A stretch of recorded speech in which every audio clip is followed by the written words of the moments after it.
Before we get into this, if you care about real history, not pop history sound bites, and you value hard-earned survival knowledge tested under pressure, subscribe to Iron Age Instincts now. This channel exists for people who study the past because it still feeds the present. During World War II, millions of civilian families across Europe, Britain, the Soviet Union, and parts of Asia faced rationing, siege, bombing, and years of uncertainty. They did not stockpile food for trends or comfort. They stockpiled to survive.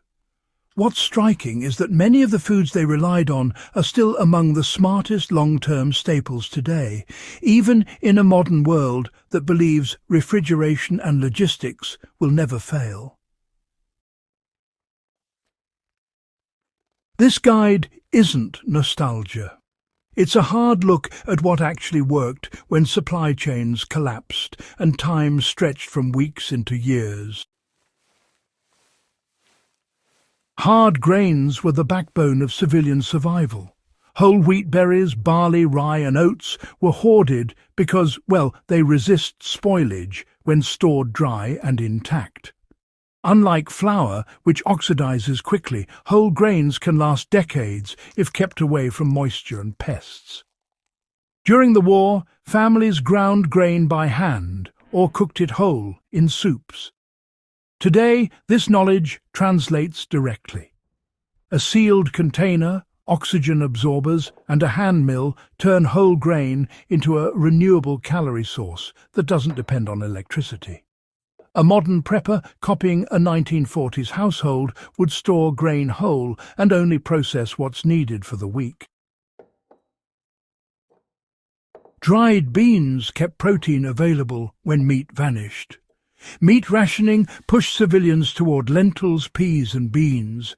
These foods were cheap, shelf-stable and nutritionally dense. Families soaked them overnight and cooked them slowly to stretch fuel usage.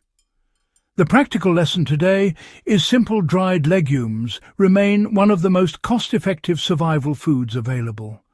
Stored properly, they last years.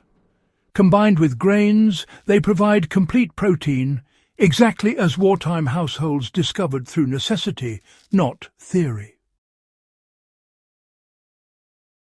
Canned meats were emergency insurance, not daily food.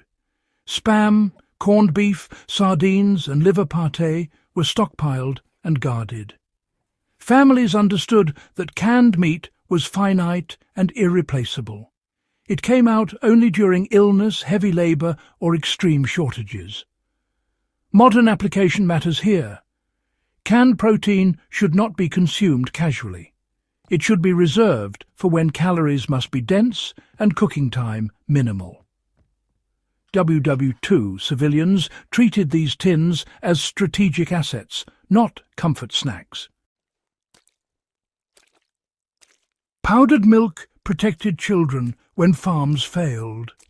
Fresh dairy disappeared quickly during bombing campaigns and livestock requisitions. Powdered milk filled the gap. It provided calcium, fats and calories, especially for children and the elderly. Families used it in porridges, bread and soups. Today, powdered milk still earns its place. Stored cool and dry, it lasts years.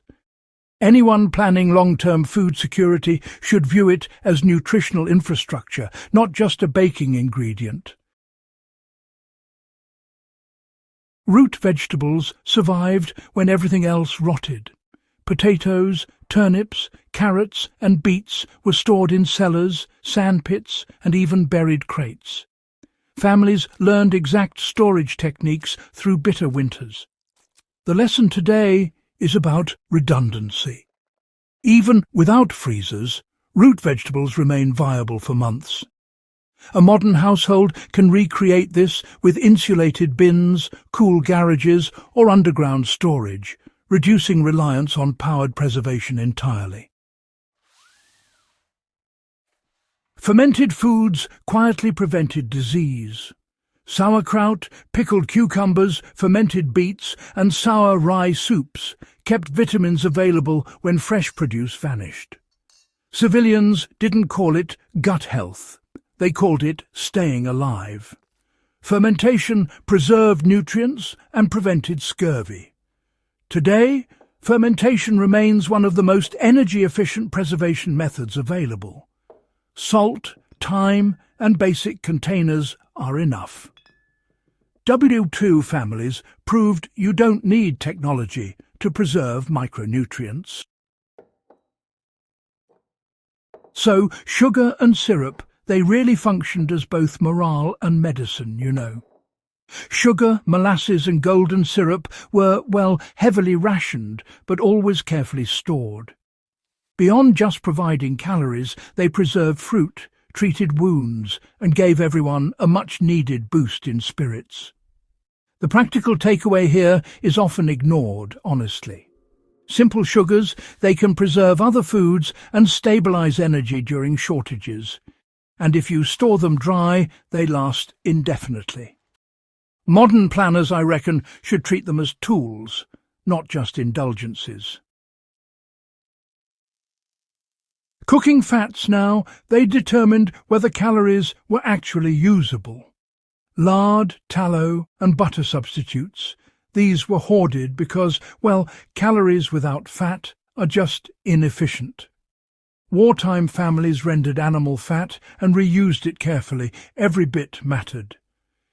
Even today, stable fats like ghee, coconut oil and rendered tallow remain absolutely essential.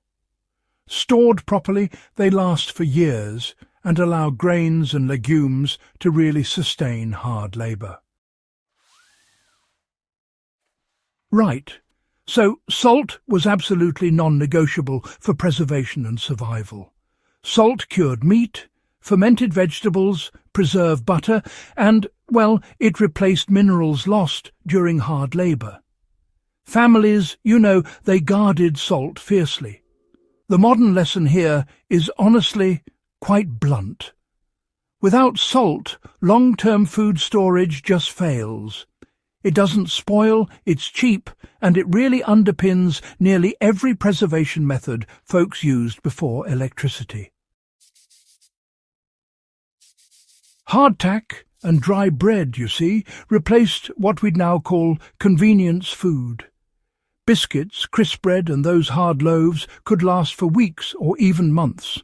Families would soften them in soup or tea.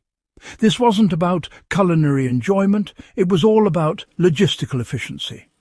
Even today, low-moisture baked goods are valuable for travel, emergency kits and, well, moving calories around without needing refrigeration. World War II families didn't survive just because they were lucky. They made it because they understood time, storage and, you know, restraint. Their food systems, well, they assumed uncertainty and removed dependence on daily supply. That mindset, honestly, is the real lesson. If this kind of grounded historical survival knowledge matters to you, subscribe to Iron Age Instincts, share this with someone who still thinks preparedness is paranoia, and really keep learning from the past before the past becomes relevant again.